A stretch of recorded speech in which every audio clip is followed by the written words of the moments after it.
ലക്നൌവിനു ശേഷം ഗാസിയാബാദിലെ ഇന്ദിരാപുരത്ത് വൻ തീപിടുത്തം. 150 കുടിലുകൾ ചാരമായി. ഉത്തർപ്രദേശിലെ തീപിടുത്തങ്ങൾ അണയുന്നതിന്റെ ലക്ഷണങ്ങളൊന്നുമില്ല. ലക്നൌവിലെ സംഭവത്തെ തുടർന്ന് ഗാസിയാബാദിലെ ഇന്ദിരാപുരം പ്രദേശത്തെ കനവാനി പുലിയയ്ക്ക് സമീപമുള്ള ഒരു സ്ക്രാപ്പ് വെയർഹൌസിൽ ഇപ്പോൾ വൻ തീപിടുത്തമുണ്ടായിട്ടുണ്ട്. നിമിഷങ്ങൾക്കുള്ളിൽ തീ അതിവേഗം വർദ്ധിച്ചു. സമീപത്തുള്ള നിരവധി സ്ക്രാപ്പ് വെയർഹൌസുകളും ഏകദേശം 150 കുടിലുകളും വിഴുങ്ങി.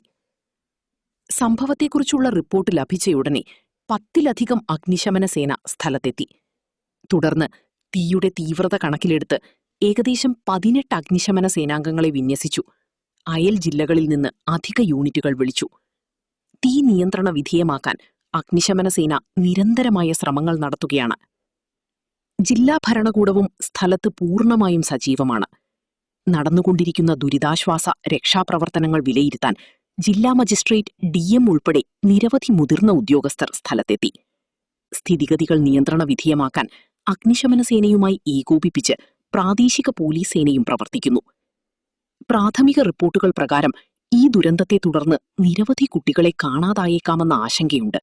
ഇതവരുടെ കുടുംബങ്ങളെ ആശ്വസിപ്പിക്കാൻ കഴിയാത്ത അവസ്ഥയിലാക്കി. എന്നിരുന്നാലും ഇതുവരെ മരണങ്ങളൊന്നും സ്ഥിരീകരിച്ചിട്ടില്ല എന്നത് ആശ്വാസകരമായ ഒരു വശമാണ്. നിലവിൽ തീപിടുത്തത്തിന്റെ കൃത്യമായ കാരണം അജ്ഞാതമായി തുടരുന്നു. സംഭവത്തെക്കുറിച്ച് അന്വേഷിക്കാൻ ഭരണകൂടം ഉത്തരവിട്ടിട്ടുണ്ട്. ദുരിതാശ്വാസ രക്ഷാപ്രവർത്തനങ്ങൾ വേഗത്തിൽ പുരോഗമിക്കുന്നു.